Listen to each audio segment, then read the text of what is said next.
인터뷰 시간입니다. 오늘은 국회 외교통일위원회 여당 간사인 김영배 더불어민주당 의원과 함께하겠습니다. 어서 오세요. 네, 안녕하세요. 오늘 오전에 이재명 대통령 국회 시정연설이 있었잖아요. 내년도 예산안 얘기도 있었는데 에이펙 성과도 말씀하시고 한미 관세 협상 또 한중 관계 얘기까지 하셨습니다. 외통위원으로서 또 간사로서 전체적으로 어떻게 좀 평가하십니까? 오늘 이제 이재명 대통령께서 정말 역사적인 에이펙 회담을 잘 성과리에 마무리하고 시정연설까지 하셨어요. 아주 잘된 협상 결과를 받아들고 국민들께 자랑스럽게 보고하는 자리가 아니었나 이렇게 평가하고 싶고요. 한마디로 백척간두에서 정말 큰 걸음을 내딛었다 이렇게 평가하고 싶습니다. 특별히 미국과의 관세 협상이 잘 안 될 것이다라고 하는 관측도 꽤 있었단 말입니다. 그런데 심지어는 뭐 관세 협상을 넘어서서 이 원자력 추진 잠수함까지 승인을 얻게 돼서 우리 대한민국이 역대로 정부에서 다 요청했던 사업 중에 핵심 사업이 이제 전략 자산으로 확보가 돼서 굉장히 큰 대한민국의 평화 유지를 위한 아주 초석이 닦였다 이렇게 볼 수 있지 않을까 싶고요. 대통령께서 영혼까지 갈아 넣어서 총력을 다했다 이렇게 평가하시던데 네. 아까 뵈니까 살이 좀 빠지셨더라고요. 그래서 주변에 있는 의원들이 인사하면서 아이고 대통령님 살 빠지셨어요 이렇게 할 정도로 정말 기가 빠진 듯한 느낌이 들 정도로 최선을 다하시지 않았나 생각이 들었습니다. 저희도 뭐 지난주에 그 에이펙 일정을 전부 다 보기는 했는데 그 일정을 다 소화하기가 쉽지가 않을 것 같다라는 생각이 들기는 했습니다. 그러니까 그게 이제 말레이시아에서 예. 오신 지가 얼마 안 됐고 맞아요. 아세안 갔다가 오신 그렇습니다. 거죠. 예. 그리고 다른 무엇보다 관세 협상이 이게 정말 녹록치 않은 협상인데도 전략적으로 잘 준비된 데다가 금관으로 상징이 되는 정말 전 세계적으로 뭐 찬반이 있습니다만 화제가 돼서 정말 이 아주 쇼킹할 정도로 이 전 세계 사람들한테 인상을 남긴 그런 잘 준비된 드라마를 이제 기획하고 실행하시더라고 굉장히 정말 영혼까지 갈아 넣으신 것 같아요. 예. 의원님이 지금 말씀하실 때 그 관세 협상 끝까지 다들 안 될 거다라는 얘기가 더 많은데 정말 극적으로 타결이 됐잖아요. 그 내용에 대해서 외신들은 보면 한국이 잘했다라는 평이 많은 것 같습니다. 어떻게 평가하시겠어요? 그러니까 뉴욕타임스만 하더라도 보면은 일본보다 더 유리한 조건을 확보했다. 그리고 월스트리트 저널도 예상보다 깜짝 성과가 났다. 이렇게 이제 평가를 하고 있습니다. 그만큼 이제 트럼프 대통령이 전 세계를 상대로 무역 전쟁을 벌이다시피 하고 있기 때문에 한국이 이 정도로 잘 성과리에 협상을 타결 지을 거라고는 아마도 예상들을 못한 것 같고요. 특히 이제 한국이 아무래도 제조 강국이기 때문에 미국 입장에서는 한국의 기술이나 자본이 굉장히 필요하기 때문에 어떤 압력을 넣어서라도 한국에게 더 많은 걸 얻어내려고 했을 텐데 정말 자존심 있게 버티면서 우리 국익과 그리고 우리 경제 미래를 보면서 전략적인 준비를 한 게 큰 성과를 거둔 기초가 아닌가 이제 그렇게 생각됩니다. 정부에서 그런 얘기를 했어요. 우리가 미국에 투자하는 돈 그냥 주는 거 아니다. 맞습니다. 미국에 진출해 있는 우리 기업들이 우선적으로 활용할 수 있도록 할 거고 또 상업적 합리성을 따질 거다라고 얘기를 했는데 도대체 어떤 방식으로 한다는 겁니까? 그러니까 지금 이제 3,500억 불 중에 애초부터 1,500억 불은 마스가 그렇죠. 그러니까 이제 쉽빌딩 관련해서 기업들이 투자하는 것으로 애초부터 합의를 봤었기 때문에 전 세계에서 배를 만드는 기술과 능력은 대한민국을 따라올 데가 없거든요. 그렇기 때문에 군함까지도 상선뿐만 아니라 우리가 확보할 수 있는 조건이 되기 때문에 이거는 우리 기업들에게는 아주 큰 기회라고 봐야 되고요. 2천억 불은 일단 맥시멈 매년 200억 불을 투자를 하지만 10년 이렇게 분할로 하잖아요. 그중에 사업을 지정할 수 있는 권한을 우리가 가지게 된 것도 일본과는 다르게 엄청난 성과고요. 그것조차도 상업적 합리성이라고 하는 단어, 이 기가 막힌 단어 아닙니까? 그러니까 돈도 되면서 합리적인 이런 이제 분야에 투자를 하게 되고 더불어서 이제 가능하다면 우리가 강점인 분야, 그러니까 예를 들면 뭐 우리가 제조 분야에서는 아주 탁월한 역량을 가지고 있기 때문에 우리 기업들이 미국이 몰락해 있는 제조업을 부흥시켜 주면서도 그것이 우리 기업들한테도 아주 좋은 기회가 되는 이런 이제 윈윈 전략을 펼 수 있는 기초가 이번에 확실하게 닦인 거거든요. 그렇기 때문에 이번 기회를 계기로 해서 오히려 저는 한미동맹이 훨씬 더 깊어지고 넓어졌다 이렇게 평가할 수 있고 그런 면에서 오늘 헤그세스 국방장관이 이번 이제 우리 회담을 평가하면서도 트럼프 대통령은 동맹이 더 강해지길 원한다 이렇게 얘기를 했단 말입니다. 그 말은 그만큼 우리가 경제 면에서도 그리고 국방 면에서도 기술 면에서도 상당히 이번에 좋은 한미 동맹의 미래지향적인 토대를 놓았다 이렇게 평가가 됩니다. 그러니까 전반적으로 저희도 다 괜찮다, 괜찮은 그 성과가 났다 이렇게 평가를 하고 있는데 다 좋았는데 그 미 상무장관이 그 다음날 딴소리를 좀 했잖아요. 무슨 뭐 반도체 합의는 이번에 포함이 안 됐다, 시장 완전 개방이다 뭐 이런 얘기를 했는데 의미를 둘만 한 겁니까? 저는 예. 국내 정치용 예. 멘트다 이렇게 봅니다. 국내용이다. 왜냐하면 예. 트럼프 대통령이 지금 정부가 셧다운돼 있고 지지율도 낮거든요. 그렇기 때문에 한국한테 퍼졌다는 이야기 들으면 안 되잖아요. 그러니까 이제 상무장관 입장에서는 자기도 최선을 다했고 그리고 자기도 절대 퍼준 거 아니다 이렇게 이제 하는 일종의 블러핑이라고 봐야 되고요. 특히 이제 100% 개방 이 문제는 우리가 이미 한미 FTA 때문에 99.8%가 개방되어 있습니다. 맞죠, 맞습니다. 예, 그래서 0.2% 개방 안 돼 있는 걸 가지고 마치 뭐 이렇게 하는 거 그만 보더라도 국내용 생색내기라고 봐야 될 것 같습니다. 민주당에서 보니까 이제 에이펙 그리고 이제 관세 협상 후속 지원을 위해서 특위를 만든다고 하는데 어떤 지원이 필요한 겁니까? 예, 오늘 최고위원회에서 이제 원내대표를 책임자로 해서 저희 외통위원 뭐 저를 포함해서 아마 함께 꾸릴 것 같은데요. 우선은 이제 이거는 이행 주체가 이제 정부거든요. 그래서 정부가 MOU 문서가 이제 확정이 되면 국민들께 보고를 드릴 텐데 그 문서에 나와 있는 내용 중에 뒷받침을 법으로 해야 될 것들이 있을 겁니다. 예를 들면 지금 이제 외화 자산 운용 수익을 가지고 200억 불의 재원을 만들겠다고 일단은 이제 밝힌 상태이기 때문에 그런 이제 자금 주머니들을 한 곳으로 모아서 미국으로 송금을 해야 될 테기 때문에 그런 거는 법적 절차가 없으면은 굉장히 이제 여러 부작용이 생길 우려가 있거든요. 그렇기 때문에 저는 특별법을 자금과 관련해서는 뭐 당연히 만들어야 될 것 같고요.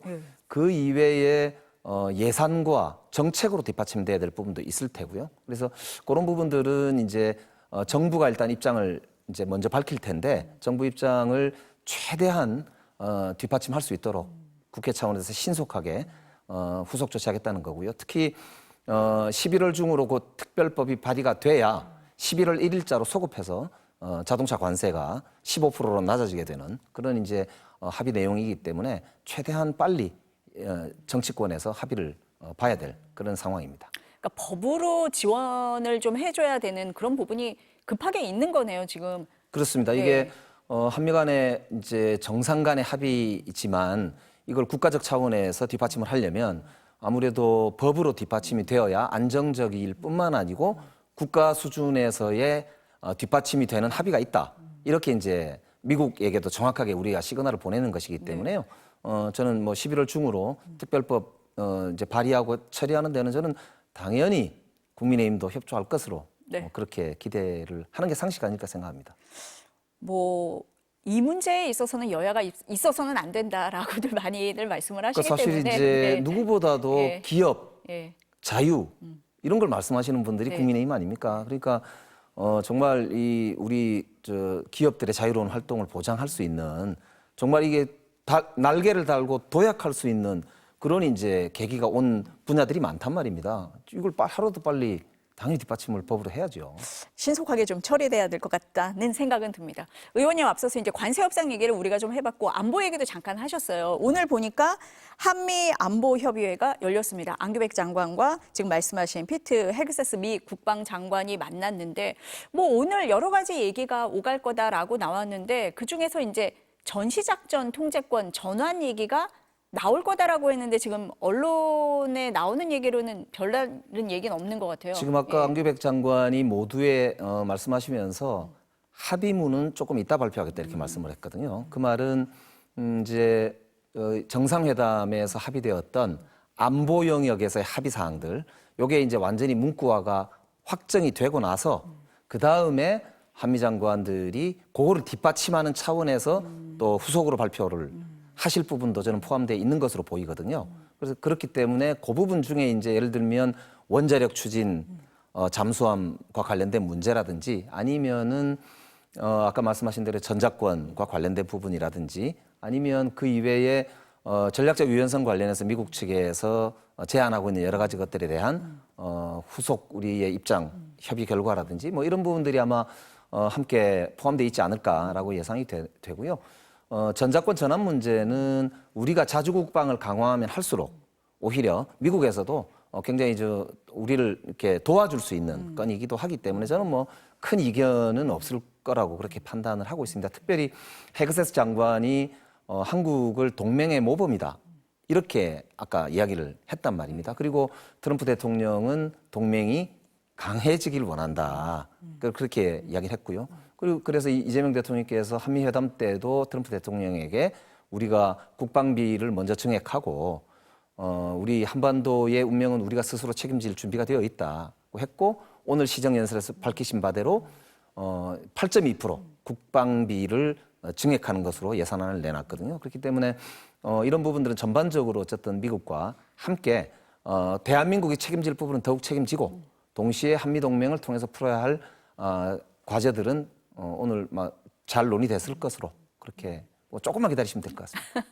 그러니까 관세 협상에 대한 MOU 체결 내용 그리고 안보에 관련한 뭐 팩트 시트라고 하던데 그런 게 나온 다음에 그 부분도 정리가 돼서 함께 나올 거다 이렇게 네, 이해를 그럴 하면 될까요? 걸로 네. 제가 기대를 네. 하고 있습니다. 네. 의원님 말씀하실 때 보니까 우리는 핵 추진 잠수함이라고 계속 얘기를 했었는데 지금 원자력 추진 잠수함이라고 말씀을 하시는 이유가 있으실 것 같은데요. 그러니까 이제 우리가 비핵화라고 하는 말이 한국에서 핵무기가 없는 한반도라고 하는 것을 저희들이 원칙으로 잡고 있고 확고한 우리의 국정 방향 중에 하나란 말입니다.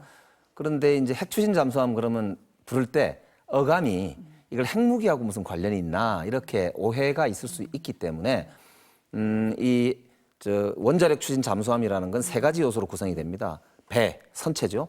그 다음에 원자로, 요 이제 연료를 써야 연료. 되니까요. 네. 그 두 가지를 만들 수 있는 기술이 있어야 되는데 우리나라 다 있거든요. 없는 게 원료가 없습니다. 그래서 대통령이 이제 이 원자력 원료를 좀 우리가 사용할 수 있도록 해달라라고 이제 요청을 하신 건데 이제 트럼프 대통령이 한 발 더 나간 거죠. 그래서 아예 네. 그거를 한국이 그러면 미국에서 만들어라. 이렇게 이제 제안을 한 거란 말이에요. 그래서 앞으로 아마 후속 논의가 좀 몇 가지 차원에서 중첩적으로 될 텐데 우선은 한미 원자력 협정 개정을 통해서 우리가 이 원자력의 평화적 이용을 위한 그런 이제 농축과 재처리를 20% 이하 저농축이거든요. 그 부분을 할 수 있도록 하는 권한을 우리한테 좀 허용해 주는 그런 협정 개정과 관련된 논의가 있어야 되고요. 또 하나는 이제 이 한미 원자력 협정에 보면은 평화적 이용만 하게 되어 있지 그렇죠. 원자력 추진 잠수함에 쓰도록은 안 되어 있기 때문에 그 부분도 이제 개정할 때 포함을 시켜야 되고요.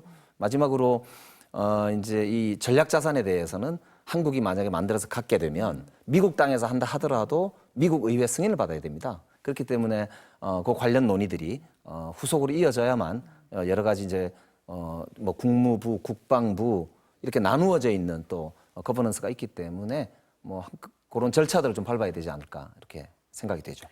헤그세스 장관이 오후에 브리핑 할 때 보니까 지금 이제 원자력 추진 잠수함이라고 하시니까 이 잠수함 도입을 적극적으로 지원하겠다라고 얘기를 했거든요. 오후에 이재명 대통령을 만난 일정도 있는 걸로 전해지고 있는데 그 자리에서 이런 얘기가 좀 논의가 되는 겁니까? 예, 오가는 오늘 겁니까? 국방장관 회담에 이어서 대통령과의 면담을 통해서 헤그세스 장관이 확고하게 미국 정부는 대한민국 정부, 이재명 정부를 지지하고 이재명 정부가 가지고 있는 기본 노선, 그러니까 자주국방을 강화하면서 동시에 한미동맹을 기초로 이 한반도의 평화를 확고하게 지키겠다라고 하는 그런 노선이 확고하게 미국이 지지한다라고 하는 입장을 밝힐 걸로 보고요. 그 내용 중에 이제 아까 말씀하신 대로 트럼프 대통령이 약속한 그런 원자력 추진 잠수함에 대해서 확고하게 일이 진행될 수 있도록 뒷받침하겠다 이런 의지를 밝힐 것으로 그렇게 판단이 됩니다. 더불어서 이제 앞으로 우리가 SCM이라고 한미 안보 연례 협의회가 이제 매년 열리는데 요 이제 회담을 계기로 해서 후속으로 전작권 전환 등 한반도의 핵심적인 우리 한미동맹의 안건들도 속도를 낼 수 있을 것으로 그렇게 판단이 되죠. 앞서서 말씀을 하셨지만 이재명 대통령은 연료 공급을 얘기를 했는데 트럼프 대통령은 미국에서 아예 만들어라까지 지금 나온 상태잖아요. 조금 정리가 필요한 부분이 있는 거 아닙니까? 그렇습니다. 이게 네. 이제